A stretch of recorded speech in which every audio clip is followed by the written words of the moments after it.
안녕하세요. 코빗의 피터입니다. 최근에 뉴스가 참 많습니다. 가상자산 시장에. 국내에서도 좀 뉴스가 있었죠. 다날 핀테크에서 페이코인 프로토콜을 사용을 해서 비트코인을 결제 수단으로 사용할 수 있는 서비스를 출시하겠다. 뭐 이런 뉴스 나와서요. 그거와 관련된 페이코인이 뭐 2000% 정도 상승을 하는 모습을 보이기도 했습니다. 이런 뉴스가 가져다 주는 거는 무엇을 뜻하냐면 비트코인이 이제 더 이상 어떤 가상자산에 빠진 일부 사용자들만 갖고 노는 장난감 뭐 이런 게 아니고 굉장히 우리 일상생활에 다가오고 있다는 거를 뜻하는 게 아닌가 싶습니다. 물론 해외에서는 페이팔을 통해서 그런 게 뉴스가 되고 있었는데 국내에서도 이런 핀테크 기업이 이런 기술을 도입을 함으로써 정말 우리 일상생활의 일부가 되어가고 있는 과정이 아닌가 싶습니다. 네, 제가 사실 오늘 준비한 이야기는 이더리움과 그 다음에 비트코인 하나씩 이야기를 준비를 했어요. 이더리움이 지금 현재 가격이 2,000불 가까이 가고 있습니다. 그래서 전고점을 계속 갱신을 하고 있는데 이더리움 관련돼서는 딱히 뭐 이더리움에 대한 뉴스는 없고 그 대신 이더리움의 제도권화가 계속 진행되고 있다는 그런 뉴스가 끊임없이 정황상의 증거들이 나오고 있습니다. 그 중에 하나가 그레이스케일이 이더리움 펀드가 있는데 여기서 펀드의 편입을 일시 중단했던 거를 지금 다시 재개를 해서 많은 양의 이더리움을 지금 시장에서 사고 있고요. 그리고 두 번째로는 대형 거래소에 있는 이더의 잔고가 지금 줄어들고 있다는 거. 이건 각종 그 크립토 쿠안트라든지 글라스노드나 이런 데이터를 통해서 우리가 확인을 할 수가 있는데 잔고가 줄어들고 있다는 거는 출금을 해서 뭐 기관 투자가들이 자기네들이 갖고 있는 수탁 기관에 예치를 하는 걸 수도 있고 또 그 외에는 이더리움 2.0의 스테이킹을 이용해서 들어가는 걸 수도 있고요. 뭐 아니면 디파이 플랫폼으로 들어가는 걸 수도 있겠고요. 뭐 여러 가지 이유는 있겠지만은 점점 이더리움의 유통 물량이 이런 장기적으로 보관되는 주소로 옮겨감으로써 공급이 줄어들면서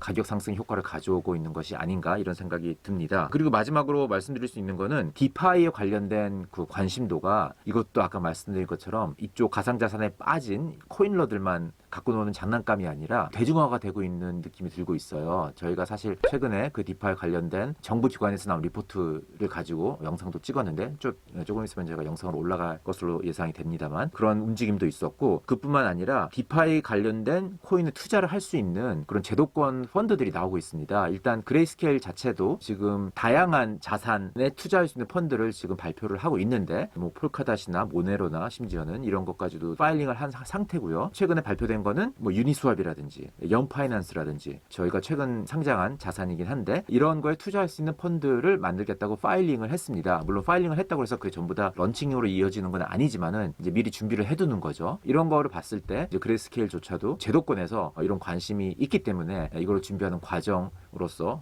이런 파일링을 하고 있는 거라고 추측을 할 수 있는 거고요. 그 다음에 그레이스케일을 지금 따라잡기 위해서 여러 비슷한 회사들이 생기고 있는데 그 중에 넘버 2로서 굉장히 입지를 확고히 한 펀드가 있죠. 비트와이즈 아셋 매니지먼트라는 회사인데 디파이 인덱스 펀드를 런칭을 한다고 최근에 발표를 했습니다. 비트와이즈는 굉장히 리서치를 많이 하는 회사예요. 그리고 굉장히 뛰어난 인재들이 실리콘밸리에서 펀딩을 받아가지고 시작한 회사인데 뭐 그레이스케일이 먼저 치고 나오는 바람에 상대적으로 덜 알려져 있긴 하지만은 굉장히 혁신적인 펀드를 많이 내놓고 있습니다. 이제 그 중에 하나가 지금 비트와이즈 디파이 인덱스 펀드를 출시를 한 거고 이런 걸 출시를 했다는 거는 이것도 또 제도권에서 어떤 그런 관심을 반영한 움직임이 아닌가 싶습니다. 이게 왜 중요하냐면은 제도권에서 디파이까지 관심을 갖는 정도면은 사실 비트코인 다음으로서 입지를 확고하게 다진 이더리움에 대한 관심은 당연히 있는 거라고 우리가 추측을 해볼 수 있는 거죠. 굉장히 강한 관심이 이런 것을 반영을 했기 때문에 제가 항상 또 얘기를 하던 CME에서 이더리움 선물도 런칭을 2월 초에 한 것이고 최근에 그 데이터를 보면은 CME의 이더리움 선물의 미체결 계약 또한 꾸준히 증가를 하고 있다는 것을 볼 수가 있습니다. 자, 이런 거를 모두 종합해서 봤을 때 이더리움이라는 자산 또한 비트코인과 마찬가지로 제도권에서 되게 빠르게 받아들이고 있다라고 이렇게 추측을 할 수 있지 않을까 싶습니다. 그다음에 비트코인 얘기를 할까 합니다. 비트코인도 저희가 잠깐 쉬는 동안에 5만 불을 훌쩍 넘어서 5만 불 이상에서 거래가 되고 있습니다. 비트코인도 물론 제가 하도 많이 얘기해가지고 여러분들 지겨울 수도 있겠지만 이게 되게 투자하기에는 제일 중요한 트렌드이기 때문에 저는 이 프로세스를 트래킹하는 게 굉장히 중요하다고 생각이 들거든요. 이 기관 투자가 진입을. 그래서 지난주에 있었던 뉴스는 물론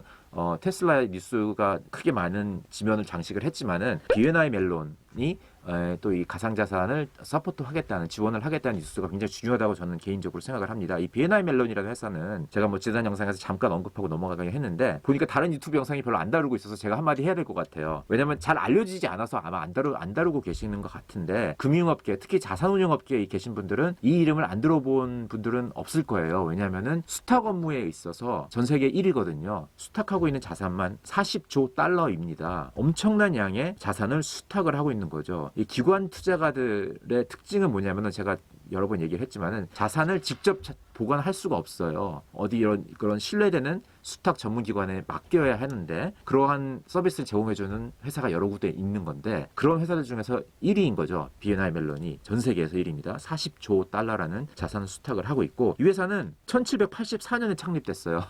1784년은 미국이 건국된 바로 직후입니다. 그래서 이 회사의 창립 멤버 중에 알렉산더 해밀턴이 있습니다. 미국의 건국 아버지이기도 하죠. 그 정도로 오래된 회사고 오래된 회사의 특징은 전부 다 굉장히 보수적으로 운영을 했다는 거죠. 그런 회사가 이 가상자산을 자기네들이 수탁하는 자산으로서 인정을 했다는 겁니다. 얼마 전에 그러면 매스뮤추얼도 여기 들어갔잖아요. 그렇죠. 매스뮤추얼은 이제 조금 다른 게 매스뮤추얼은 자기네들이 관리하는 투자 자산의 포트폴리오에 편입을 했다는 거고 매스뮤추얼이 그런 관리하는 자산 포트폴리오를 수탁해 주는 곳이 BNY 멜론 같은 거죠. 이제 그렇게 이 두 회사는 연관이 있는 거예요. 그래서 이제 BNY 멜론이 여기서 얘기한 건 뭐냐면은 매스뮤추얼이 투자를 했지만은 아마 그 비트코인을 매스뮤추얼이 투자를 했을 때 그거를 관리해주는 회사는 아마 최근에 생긴 코인베이스 트러스트라든지 빗고 트러스트일 수도 있는 거고 피델리티 디지털 아셋 매니지먼트 뭐 이런 회사들이 자산을 보관하는 회사들인 거죠. 실제로 매스뮤추얼이 투자한 포트폴리오는 최근에 많이 화두가 됐던 나이딕, NYDIG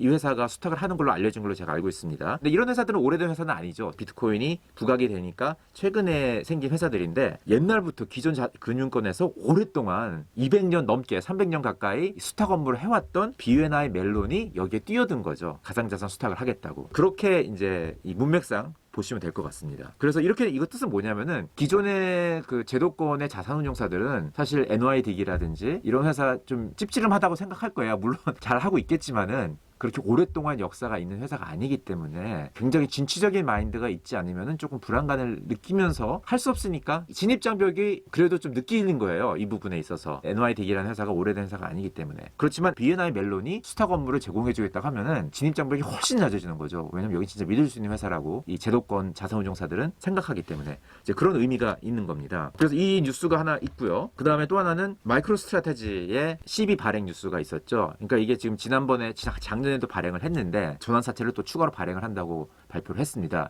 이번에는 근데 전환사채의 쿠폰 이자율이 0%예요. 지난번에 0.75%였거든요. 굉장히 재밌는 상황입니다. 이게 뭐냐면은 지금 엄청난 머니 프린팅이 됐기 때문에 금리가 지금 0%로 폭락을 한 상황인데 사실 그 낮은 금리 0%라는 금리를 가지고 자금 조달을 할 수 있는 시장은 도매 시장인 거죠. 그러니까 우리 일반적인 저나 PD님 같은 사람은 은행에 가서 0%로 못 빌리죠. 한 3% 정도 이 소매 시장에서는 3% 정도 은행에 저희한테 요구를 하는데 도매 시장에서는 0%가 가능을 한 거예요. 그런 시장을 태핑을 하는 거죠. 마이크로 스트라테지는 전환사채를 발행을 함으로써 0%라는 금리로 자금을 끌어와서 그 자금으로 비트코인을 투자를 하는 겁니다. 이건 어떻게 보면은 이제 마이클 세일러가 지난번에 한 말을 제가 잠깐 인용을 하면은 스테이블 디프리시에이팅 에셋인 법정화폐에서 0%로 자금을 조달을 해서 volatile but appreciating asset인 비트코인에 투자를 하는 거죠. 그러니까 하나는 스테이블하지만 스테이블하게 2%씩 다일루션이 되는 거예요. 어떨 때는 10%씩 다일루션 되기도 하고 그런 자산에서 자금 조달을 해서 희소성이 개런티된 자산인 비트코인 약간의 볼레톨리티는 있지만은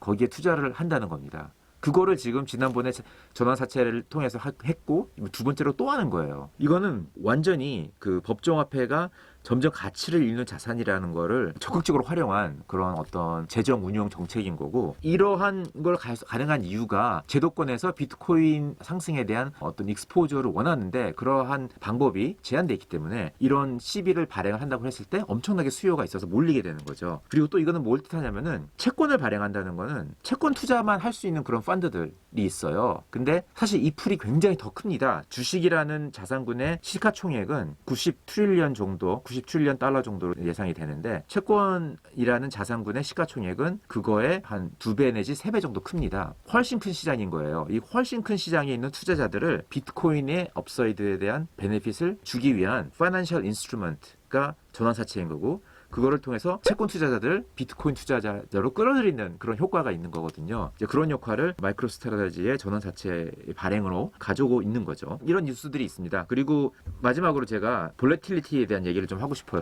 기관 투자자들이 비트코인에 투자를 하고 있는 거는 스페큘레이션이 아니고 에셋 어로케이션입니다. 이거는 어떤 의미가 있는 거냐면은 개인 투자가들은 그냥 스페큘레이션을 하는 거죠. 대부분은 떡상할 것 같으니까 넣는다 뭐 이런 되게 단순한 동물적인 그런 느낌으로 들어오고 있는 거고 기관 투자가들은 포트폴리오 제가 여러 번 얘기를 한 적이 있는데 마코비츠 포트폴리오 이론에 입각을 해서 리스크를 줄이면서 가성비 포트폴리오의 리스크 가성비를 높이기 위한 투자처를 찾는 과정에서 비트코인이라는 자산군을 편입을 시키고 있는 거기 때문에 이거는 에셋 얼로케이션이고 스페큘레이션이 아닌 거죠. 이런 전략이 어떤 전략인지 자산운용이라는 거에 노출이 된 적이 없는 분들은 좀 감이 안 올 수가 있어서 이렇게 제가 한번 설명을 하고 싶어요. 한 사람이 S&P 500에 과거 10년 동안 100% 투자를 했다고 치고 또 한 사람은 갖고 있는 자산의 5%만 비트코인에 투자를 하고 나머지 95%는 현금을 들고 있다고 치면은 누가 더 투자를 잘했을까요? 라는 그런 분석을 한 사람이 있습니다. 이건 플랜 B라는 애널리스트가 이거 분석을 했는데 그래서 2010년부터 4년 동안 보유를 했다는 가정하에 수익률과 그리고 손실률 이런 거를 다 분석을 했어요. 그랬더니 수익률 면에서도 월등히 5%만 비트코인에 넣었을 경우에 훨씬 더 좋은 결과를 낳았고요. 뿐만 아니라 재미있는 거는 폭락했을 때도